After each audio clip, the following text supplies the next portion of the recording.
నమస్తే welcome to our channel. Chandrababu గత చరిత్ర హీనాతి హీనమని దాన్ని ప్రచురించే ధైర్యం ఉందా ఎల్లో మీడియాకి అంటూ భూమన కరుణాకర్ రెడ్డి చేస్తున్నటువంటి కామెంట్స్ ని ఏ విధంగా చూడాలి, అంతేకాకుండా చంద్రబాబు శనక్కాయల దొంగ అంటూ ఆయన చేసినటువంటి కామెంట్స్ ని ఎలా చూడాలి తెలుసుకునే ప్రయత్నం చేద్దాం. దీనిపై చర్చించేందుకు మనతో పాటుగా ఉన్నారు టీడీపీ రాష్ట్ర అధికార ప్రతినిధి అప్పసాని రాజేష్ గారు. నమస్తే సార్. నమస్కారం సార్. మీ నాయకుడు శనక్కాయల దొంగ నుంచి సీఎం దాకా ప్రతిదీ కూడా ఆయన చరిత్ర అంతా కూడా హీనాతి హీనమే అంటూ భూమన కరుణాకర్ రెడ్డి సెన్సేషనల్ కామెంట్స్ చేశారు. అంతేకాకుండా ఆయనకు మంత్రి పదవి కూడా వైఎస్ రాజశేఖర రెడ్డి పెట్టినటువంటి భిక్ష అంటూ ఆయన చేసినటువంటి కామెంట్స్ లో ఏ కాస్తైనా వాస్తవం ఉందంటారా? అసలు ఎలా చూడాలంటారు ఈ కామెంట్స్ ని? ఇప్పుడు వాస్తవంగా గడిచిన వారం వీళ్ళ నాయకుడు YS Jaganmohan Reddy press meet లాంటి ఒక ఆర్కెస్ట్రేటెడ్ డ్రామా నడిపించి ఒక రికార్డెడ్ వీడియో బయటకు విడుదల చేశాడు.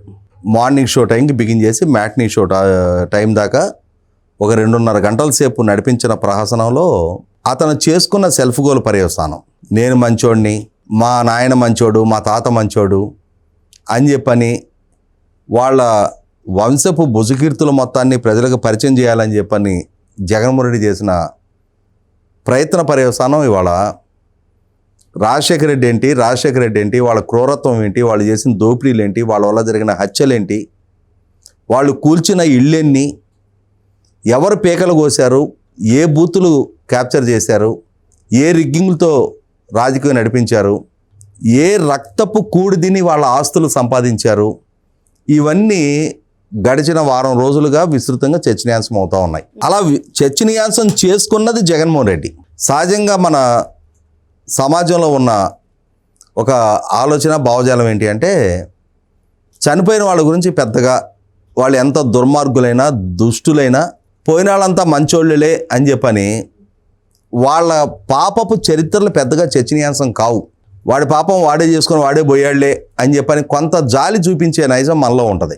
అందువల్ల రాజారెడ్డి చేసిన క్రూరత్వం, రాజశేఖర రెడ్డి చేసిన హీనాతిహీనమైన పనులు గడిచిన కొన్నాళ్ళుగా ఆయన కొడుకు మా నాయన మహానేత అని చెప్పని ఊరికొక విగ్రహం పెట్టుకుంటున్నా కూడా ప్రజలు పెద్దగా పోనీలే పోయినాడు పోయాడు కదా అని చెప్పని జాలి తెలిసి అతని బతుకిది అని చెప్పని ప్రజల్లో చర్చనీయాంశం చేయలే. కానీ రాజశేఖర రెడ్డి బతుకు, రాజారెడ్డి బతుకు వాళ్ళ జగన్మోహన్ రెడ్డి ప్రజల్లో చర్చనీయాంశం చేసుకున్నాడు.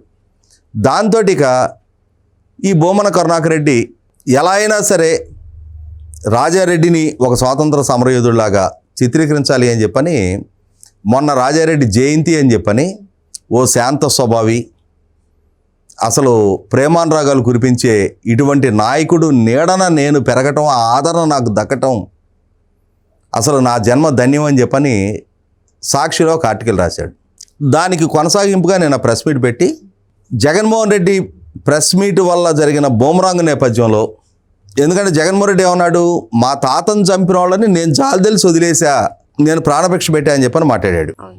దానితో రాజారెడ్డి హత్యలో ముద్దాయిలుగా జైలు శిక్ష అనుభవించి విడుదలైన పేర్ల పారసారథి రెడ్డి లాంటి వాళ్ళే మీడియా ముందుకు వచ్చి, మీ తాత మమ్మల్ని చంపబోయాడు, మీ తాత పలానా వాళ్ళని చంపాడు, మీ నాయన పలానా వాళ్ళని చంపించాడు, మమ్మల్ని మేము కాపాడుకునే ప్రాసెస్లో మీ తాతను మేము చంపాం, మా మీద మీ నాయన ఈ విధమైన కక్ష సాధింపు చర్యలకు పాల్పడ్డాడు, మా గనులు లాక్కున్నాడు, మా ఇల్లు కూల్చేశాడు, మాకు నిలవనీడ లేకుండా చేశాడు, మీ మామ మీ ఇప్పటి ఎంపీ అవినాష్ రెడ్డి నాయన మీ ఇంకో చిన్నాన్న భాస్కర్ రెడ్డి వాళ్ళు పలానా వాళ్ళని చంపారు అని మొత్తం వీళ్ళ కుటుంబ చిట్టా మొత్తం విప్పి మీడియా ముఖంగా ప్రజలకు తెలియజెప్పేటప్పటికీ ఇక భూమన కరుణాకర్ రెడ్డి తన చావు తెలివితేటలు చూపించడం మొదలుపెట్టాడు. ఏమని, అరే బతికున్నాళ్ళ ప్రస్తావన తీసుకొస్తే వాళ్ళు మీడియా ముందుకు వచ్చి, ఏమయ్యా భూమన బుద్ధుందా లేదా నీకు, నువ్వు మా ప్రస్తావన తెచ్చి ఈ రకమైన అబద్ధాలు చెప్తున్నావు అని చెప్పని ఎక్కడ మళ్ళీ పార్థసారథి రెడ్డి గారి లాగా, తులసిరెడ్డి గారి లాగా ప్రెస్ మీట్లు పెడతారో, ఇవాళ బీటెక్ రవి గారు లాంటి వాళ్ళు వీళ్ళ బతుకు మొత్తాన్ని బయట పెడుతున్న నేపథ్యంలో చనిపోయిన వాళ్ళ ప్రస్తావన తీసుకురావటం మొదలుపెట్టారు. ఏమని, చనిపోయిన చిత్తూరు ఎక్స్ఎంపీ శివప్రసాద్ గారు ఆయన చెప్పాడట రాజశేఖర రెడ్డి గారి కన్నా ఈ భూమన కరుణాకర్ రెడ్డికి ఇద్దరిని కూర్చోబెట్టి, ఎందుకంటే శివప్రసాద్ గారు చంద్రబాబు నాయుడు గారు బాల్యమిత్రులు, వాళ్ళు స్కూల్లో కలిసిమెలిసి చదువుకున్నారు, కలిసి పార్టీలో పనిచేశారు, కాబట్టి శివప్రసాద్ గారు ప్రస్తావన తీసుకొస్తే దానికి ఒక శాంటిటీ ఉంటుంది అని చెప్పని చంద్రబాబు నాయుడు గారు చిన్నతనంలోనే వేరుశనక్కాయలు మూట కాజేసి గురువుగారికి ఇచ్చి అది లంచంగా ఇచ్చి నాటకంలో పాత్ర కొట్టేశారు అని చెప్పని. మరి శివప్రసాద్ గారు ఆయన చనిపోయేదాకా తెలుగుదేశం పార్టీలోనే ఉన్నారు. మీ రాజశేఖర రెడ్డి లాగా రెడ్డి కాంగ్రెస్లో గెలిచి కాంగ్రెస్ పార్టీలోకి వచ్చిన నాయకుడు శివప్రసాద్ గారు కాదు. మరి చంద్రబాబు నాయుడు గారి క్యారెక్టర్ మంచిది కాకపోతే జీవితకాలం ఆయన ప్రాణాలు పోయేదాకా ఈ రోజుకి ఆయన అల్లుడు నరసింహప్రసాద్ ఆయన కూడా తెలుగుదేశం పార్టీలోనే కొనసాగుతూ ఉన్నారు. ఎందుకు ఇన్ని దశాబ్దాల పాటు ఒక కుటుంబం ఇంత లాయల్గా చంద్రబాబు నాయుడు గారి కుటుంబంతో ఆ అవినాభావ సంబంధాన్ని కొనసాగిస్తున్నారు? మరి చంద్రబాబు నాయుడు గారు మంచి వాళ్ళు కాకుంటే అదే సందర్భంలో ఇంకొక అడుగు ముందుకేసి ఇంకొక మాట చెప్తున్నాడు. రాజశేఖర రెడ్డి వల్ల చంద్రబాబు నాయుడు గారికి మంత్రి పదవి దక్కింది అని. చంద్రబాబు నాయుడు గారు 1978లో కాంగ్రెస్ పార్టీ నుంచి టికెట్ తీసుకొని కాంగ్రెస్ పార్టీ ఎమ్మెల్యేగా నెగ్గారు. ఈ వైఎస్ రాజశేఖర రెడ్డి రెడ్డి కాంగ్రెస్ నుంచి నెగ్గి అధికారంలోకి వచ్చిన కాంగ్రెస్ పార్టీలోకి ఫిరాయించాడు. గల్లా అరుణ్ గారు రాజశేఖర రెడ్డి గారి క్యాబినెట్లో కూడా మంత్రిగా పనిచేశారు. గల్లా అరుణ్ గారి నాయన రాజగోపాల్ నాయుడు గారు నాటి కాంగ్రెస్ రాజకీయాల్లో ఢిల్లీ స్థాయిలో చాలా పేరున్న నాయకుడు. ఆయన అండదండలతోటే చంద్రబాబు నాయుడు గారికి యువజన నాయకుడిగా కాంగ్రెస్ పార్టీ బీఫామ్ ఇచ్చిందని చెప్పుకుంటారు. అటువంటి గల్లా అరుణ్ గారు ఆమె ఒక బుక్ రాశారు. దాంట్లో క్లియర్గా చంద్రబాబు నాయుడు గారే రాజశేఖర రెడ్డి గారిని రాజగోపాల్ నాయుడు గారి దగ్గరికి తీసుకొచ్చి, అన్న ఇతను వైఎస్ రాజశేఖర రెడ్డి నాతో పాటు సహచరుడు, మేము ఇద్దరం కలిసి శాసనసభ్యులుగా కొనసాగుతూ ఉన్నాం, ఇతనిని కూడా ఇందిరాగాంధీ గారికి పరిచయం చేయన్నా, ఇతనికి కూడా మంత్రి పదవి ఇప్పించన్నా అని చెప్పని చంద్రబాబు నాయుడు గారు రాజగోపాల్ నాయుడు గారికి రాజశేఖర రెడ్డి గారి గురించి రికమెండ్ చేస్తే, రాజగోపాల్ నాయుడు గారు ఇందిరాగాంధీ గారికి రిఫర్ చేస్తే, అప్పుడు చంద్రబాబు నాయుడు గారితో పాటుగా రాజశేఖర రెడ్డి గారికి కూడా మంత్రి పదవి దక్కింది అని చెప్పని గల్లా అరుణ్ గారు రాసిన బుక్ ఈ రోజుకి సజీవంగా ఉంది. గల్లా అరుణ్ గారు కూడా బతికే ఉన్నారు. పిల్లికెలుకు సాక్ష్యం చెప్పినట్టుగా చనిపోయిన వాళ్ళ పేర్లు తీసుకొచ్చి రాజశేఖర రెడ్డికి భూమన కరుణాకర్ రెడ్డి కితాబులు ఇస్తూ ఉన్నాడు. చనిపోయిన శివప్రసాద్ గారు ఇప్పుడు ఎటు బతికొచ్చి సాక్ష్యం చెప్పలేరు కాబట్టి ఆయన ప్రస్తావన తెస్తున్నారు. ఇవాళ మేము సవాలు విసురుతూ ఉన్నాం. గల్లా అరుణ్ గారు రాసిన బుక్ ఉంది, గల్లా అరుణ్ గారు బతికే ఉన్నారు. రాజగోపాల్ నాయుడు గారు చనిపోయి ఉండొచ్చు, రాజశేఖర రెడ్డి గారు చనిపోయి ఉండొచ్చు. మరి మీ జిల్లాలోనే మీ పక్క నియోజకవర్గమే సుదీర్ఘకాలం ఆ రాజశేఖర రెడ్డి గారి క్యాబినెట్లో కూడా మంత్రిగానే పనిచేశారు అరుణ్ గారు. మరి అటువంటి అరుణ్ గారు ఇవాళ ఆమె రాసిన బుక్ ప్రకారం ఇవాళ రాజశేఖర రెడ్డికి దక్కిన మంత్రి పదవి చంద్రబాబు నాయుడు గారు పెట్టిన భిక్ష అని చెప్పని ఆమె రాశారు. దానికి సమాధానం చెప్తావా మిస్టర్ భూమన కరుణాకర్ రెడ్డి? అంటే ఈ చనిపోయిన వాళ్ళ ప్రస్తావనలతోటి ఒక పక్క నరరూప రాక్షసులనేమో గాంధీ మహాత్ములు అని చెప్పని కితాబులు ఇచ్చే ప్రయత్నం చేస్తూ ఉన్నావు. ప్రజా జీవితంలో 1978 నుంచి ఇక్కడికి ఒక అంశం కూడా గుర్తు చేసుకోవాలి. చంద్రబాబు నాయుడు గారు వెంకటేశ్వర యూనివర్సిటీ విద్యార్థి సంఘ నాయకుడిగా ఎన్నికయ్యారు. ఆయన ఎన్నిక కోసం చంద్రబాబు నాయుడు గారు నాన్నగారు ఖర్జూర్ నాయుడు గారు మంది మార్బలాన్ని వేసుకెళ్ళి యూనివర్సిటీల్లో దౌర్జన్యాలు దాష్టికాలు చేయలే. కానీ ఈ సోకాల్డ్ ఈ మహానేత గుల్బర్గా మెడికల్ కాలేజీలో ఆయన విద్యార్థి సంఘ ఎన్నికల్లో పోటీ చేస్తుంటే ఈ ఫ్యాక్షనిస్టు రాజారెడ్డి ఇక్కడి నుంచి మంది మార్బలంతో కమాండర్ జీపుల్లో జనాన్ని వేసుకెళ్ళి గుల్బర్గా మెడికల్ కాలేజీ అక్కడ ఈయన ప్రత్యర్థుల్ని బెదిరించే ప్రయత్నం చేశాడు.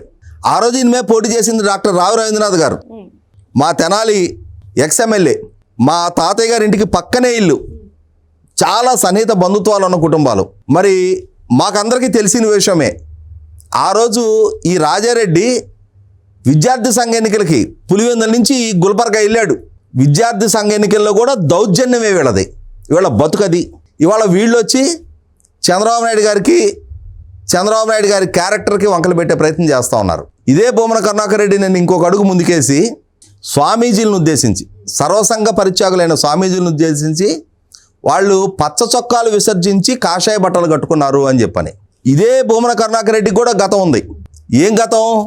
నేను హేతువాదిని అని చెప్పని కొండ మీద ఉన్న ఆ నల్లరాయిని చెప్పుతో కొడితే ఏమవుద్ది అని చెప్పని వ్యాఖ్యలు చేసిన ఈ కరుణాకర్ రెడ్డి అన్న భూమన్న, వీళ్ళు ఆ రాజశేఖర రెడ్డి హయాంలో ఈ జగన్మోహన్ రెడ్డి హయాంలో 2 సార్లు టీటీడీ చైర్మన్గా వీళ్ళ పాలనా హయాంలో జరిగిన అకృత్యాలు, అరాచకాలు, తిరుమల శాంటిటీని దెబ్బతీయడానికి చేసిన ప్రయత్నాలు, ఇతను చైర్మన్గా ఉండగానే పరకామణి దొంగల్ని కాపాడే ప్రయత్నం చేసింది. అతని ఆస్తుల్ని పంచాయతీలు చేసి ఎవరెవరు కొట్టేశారో ఇవాళ విచారణ జరుగుతూ ఉంది. ఇటువంటి భూమన కరుణాకర్ రెడ్డి జగన్మోహన్ రెడ్డికో, రాజశేఖర రెడ్డికో, రాజారెడ్డికో వాళ్ళ వల్లే ఈ రాష్ట్రం సుభిక్షంగా ఉంది అని చెప్పే ప్రయత్నం ఎంత చేసినా, నేను ఇంకో మాట చెప్తున్నాడు, రాజశేఖర రెడ్డి చనిపోతే 670 మంది ప్రాణాలు కోల్పోయారు అని చెప్పని, వాడలా ఆయన విగ్రహాలు పెట్టుకున్నారు అని చెప్పని. మరి నువ్వు కూడా రాజశేఖర రెడ్డికి అనుచరుడుగా నీ ప్రాణం బాలేదే? రాజశేఖర రెడ్డి కోసం పులివెందులో ఎవరి ప్రాణాలు బాలేదే? రాజశేఖర రెడ్డి కోసం ఆయన కుటుంబ సభ్యుల ప్రాణాలు ఏం బాలేదే? రాజశేఖర రెడ్డి కోసం ఇవాళ మేము రాజశేఖర రెడ్డి మనుషులు అని చెప్పుకుంటున్న వాళ్ళ ప్రాణాలు ఎవరికి బాలేదే? అంటే ఆ 3-4 రోజులు రాష్ట్రంలో ఎవరు ప్రాణాలు పోయినా వాళ్ళనన్నిటినీ రాజశేఖర రెడ్డి కోసం పోయిన ప్రాణాలుగా లిస్టులో వేసేసి, దానికోసం ఈ జగన్మోహన్ రెడ్డి చేత ఓదార్పు యాత్రలు అని చెప్పిన డ్రామా యాత్రలు నడిపించి రాజశేఖర రెడ్డి మరణం తాలూకా సానుభూతి అతనికి దఖలపడేలాగా చేయటంలో ఆనాడు ఇట్లాంటి ఈ బొమ్మన లాంటి భజన బృందాలన్నీ చేసిన ప్రయత్నం. నిజంగా రాజశేఖర రెడ్డి కోసం ప్రాణాలు పోతే ఆయన ముఖ్య అనుచరులు, ఆయనతో పాటు దశాబ్దాల పాటు రాజకీయ సహచరులుగా కొనసాగిన వాళ్ళు, దశాబ్దాల తరబడి వాళ్ళ కుటుంబాన్ని ఎన్నికల్లో గెలిపించుకుంటున్న పులివెందుల ప్రజలు, ఈ బొమ్మల లాంటి ఆయన ద్వారా పదవులు దక్కించుకునే వాళ్ళు, వీళ్ళలో ఎవరు ప్రాణాలు బాలేదే? ఒక్కళ్ళ అయినా సరే వీళ్ళ ప్రాణాలు కనుక పోయి ఉంటే నిజంగానే రాజశేఖర రెడ్డి కోసం ప్రాణాలు పోయినాయి అని చెప్పని మనం కూడా అడ్మిట్ అయ్యి ఉండేవాళ్ళం. కాబట్టి ఇవాళ విగ్రహాల ప్రస్తావన కూడా తెస్తా ఉన్నాడు. ఏ ఊర్లో ఏ విగ్రహం ఎలా వచ్చింది, ఎవరు విగ్రహాలు పంపించి ఎవరు డబ్బులు ఇచ్చి పెట్టించారనేది కూడా రాష్ట్రానికి తెలుసు, ప్రజలకు తెలుసు.